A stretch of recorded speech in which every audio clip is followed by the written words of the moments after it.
Welcome to another edition of the Insider Mailbag, brought to you by Red Raider Outfitter, the fans' favorite since 1975. I'm Jared Johnson. I'm joined by the mighty Joe Yeager. Well, mighty Joe, it's been a couple of weeks since we did this. I was out of town, but we got some good questions this week. It was kind of short notice. We only gave them about a day before we're actually answering these, but got some good questions this week, so let's dive right into them.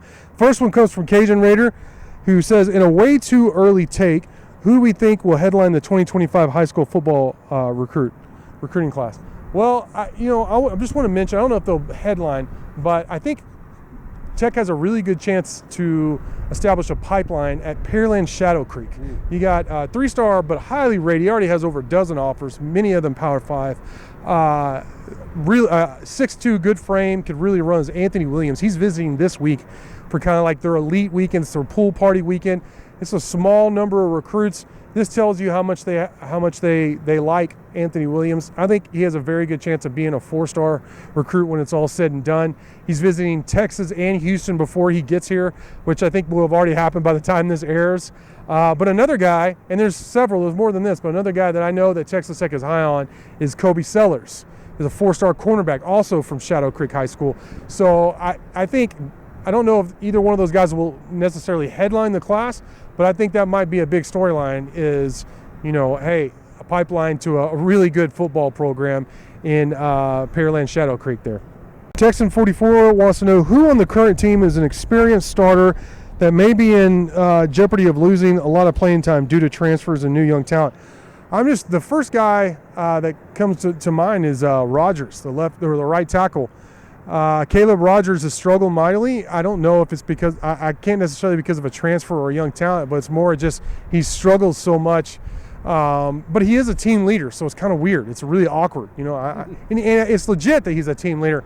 But on the other hand, he's struggled, especially in pass pro, which is why they're flipping, him to the right side, because he did better at right tackle than he did at left tackle. Is there anybody else that you thought of, Joe? Yeah, you stole my thunder there, Jared. But I was basically I had both the tackles in mind. We'll see about Monroe Mills over there at the left tackle. But I think the tackles positions, both of them, that's maybe the spot on the team where there's less of a gap between the starters and the guys behind them than any other place. I'm not necessarily saying the backups are just future All-Pros or anything like that, but I could see Buchanan, Keeler, Landon Peterson, those guys getting in there and getting some snaps, getting a lot of snaps. They may not start, but you may see more of a kind of a rotational deal at tackle than just about any other position on the team. So that could be a tackle by committee kind of a deal before it's all said and done, I think. Yeah, another position to watch, and I'm not low on the starters or anything, or even the more experienced second team guys, is that inside linebacker, because I know they really, really like Mikael Dingle and Justin Horn. Two freakish athletes, be two of the faster guys on the team at inside linebacker. So it may not be something where in the beginning of the season these guys are playing a lot, but Michael Dingle competed in the Big 12 Championship for West Kitley, actually, in track last year when he got here early in the spring. He's a freak athlete. And so is Justin Horn. So it might be something where later in the season, we can't keep these guys off the field. They're just too athletic. They're too good, after they get a little more experience. And, they're just a couple of injuries away from getting significant, real, not garbage time, but real snaps. So those are two guys to watch as well. All right, next question comes from Texas Tech Austin, who says, in your expert opinion, he's talking to you clearly, Mighty Joe. He says, how many yards and how many touchdowns versus interceptions for Tyler Suttle this year? I'll go with, say, 3,600 passing yards, 30 touchdowns, and 8 interceptions. Okay. That sounds good to me. Yeah.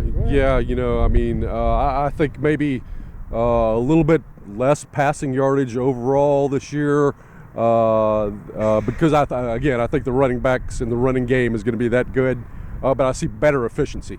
Out of the passing attack, and that's going to be mainly Shuck. So if he stays healthy, that's kind of what I'm looking at. Sounds good to me. I'm not going to try and top that.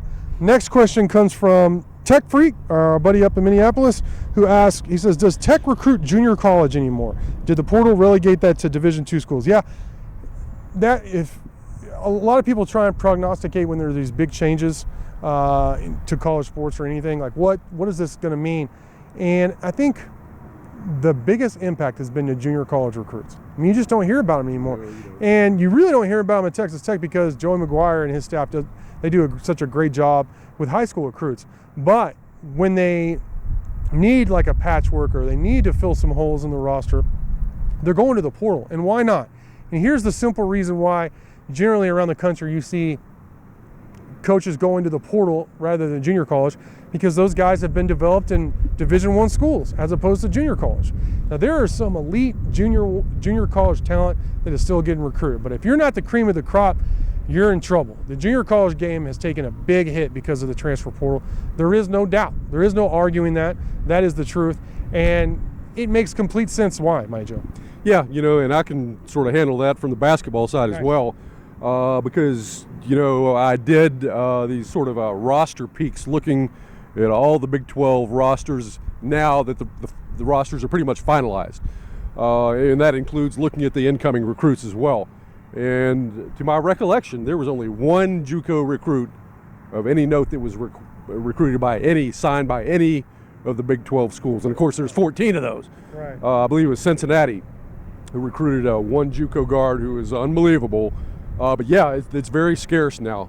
In a way that is sort of unfortunate for Texas Tech, because in the past, this part of the world was JUCO heaven. Oh, yeah. I mean, I forget what the conference is, but I mean, there were, South Plains College, right down the road, for instance, with Mark Maguire, Mark Adams had been there for a while, and Steve Green was there, and those guys were winning championships all the time and producing great talent.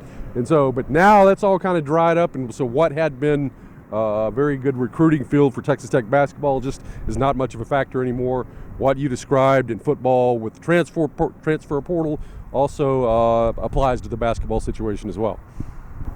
All right, next question comes from TT Red Raider 2016, who asked, if you were in charge of writing a biography for Joey Maguire, what would you title the book, and who would write the foreword for said book? Well, I would say either Let's Go or Uncle Joey.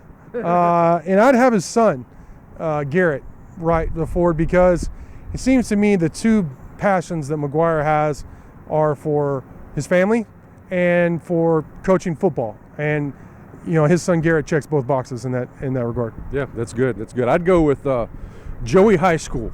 Joey High School. And I think he would take that as a compliment. Probably. I mean, he's all about. He says it again and again. I'm a high school coach who's coaching college football, right? Mm-hmm. So, and that's where he built his chops. I mean, that's where his reputation stems from. Mm-hmm. That matters so much to him and Texas Tech's program now that he's here. Yeah. And so it would be. I think the emphasis would be on how he has paid his dues for so long, in the high school ranks and so forth, and now he's finally gotten his shot. And as far as who would write the foreword, I'd go with Matt Rule.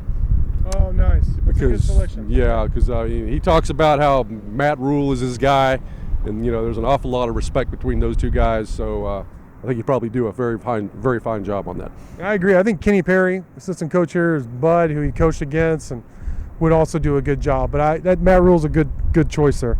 All right, final question comes from Raider Fan 01, who says, how are season ticket sales going, and what's the buzz on the street in Lubbock? Well, last I saw, they were over 30,000. They were doing a good job. That's a good number. So there's a lot of buzz on the street as well. I think optimism abounds. I think people are genuinely and generally excited about the season. There is a pause, like, as a Red Raider fan, I've had my heart broken so many times, and I think that's honestly wise and a legit concern, because, I mean, hey, I've seen it myself. I understand, I get it. But I think most people believe in Joey Maguire. I think most people believe in this team. The core of this team, the veterans, I believe they bring back 18 starters. A lot of them have won a lot the last 2 seasons. They've won 15 games the last 2 seasons. They used to be 3 seasons or maybe even 4 seasons of victories. And they seem to get stronger as the season went along. I know they had a tough stretch 2 years ago where they played like 4 or 5 ranked teams in a row. but they've beaten SEC teams in bowl games. These guys know how to win. So I think the fans are coming around. They're starting to trust these players. I think they already very much trust Joey Maguire. I think a lot of people would already give him a lifetime contract. I mean, that's how much people love Joey Maguire. And I'm not saying I would. Right. I'm just saying the great love affair is still happening. It's not like the honeymoon is big time over with Joey Maguire. I think people are really excited. They can't wait for the season to kick off. And hey, man, I'm right there with them. Yeah, same here. I mean, this is unquestionably the biggest, highest expectations since Mike Leach was here. I believe. I don't think even. I mean, there was all the hype around Kingsbury, of course, but that was all hype. There was no justification. I don't even think that people really expected Kingsbury to hit it out of the park his first season or anything necessarily. And then when it all kind of snowballed downhill a little bit, the air went straight out of the program. Tuberville had some decent seasons, but I don't think there was ever. It just wasn't a good fit somehow. It really wasn't. Speaking of trust, there was not a whole lot of trust there. And so with Maguire, I mean, you feel like kind of like this is our guy. He belongs here, and he's hit the ground running. He hit the ground the way people hoped Kingsbury would hit the ground. And he did it, man. So top 25 team heading into the season, generally 25, 22 around there. And the people around here expect them to do even better than that. So it's things are pretty hot around here in more ways than one. Yeah, I'm really excited, genuinely, and it's fun for us to be able to speak in these terms. We try and call it like we see it. We do, I mean, we make great effort to do that, even when it's unpleasant. And it's great to be optimistic going into a season, like truly, genuinely optimistic that Tech has a chance as a contender. I'm not saying they're going to win the Big 12, but they are right in the mix. And I think a lot of people, not just in Lubbock, but outside Lubbock, have noticed. Ranked fourth in the media preseason poll, which is the highest since at least 2011 for such a ranking. So, yeah, people are really excited. Man, can't get here quick enough for me. But Monty Joe, great stuff from you as always. Great questions from everyone. Really appreciate it. And until next time.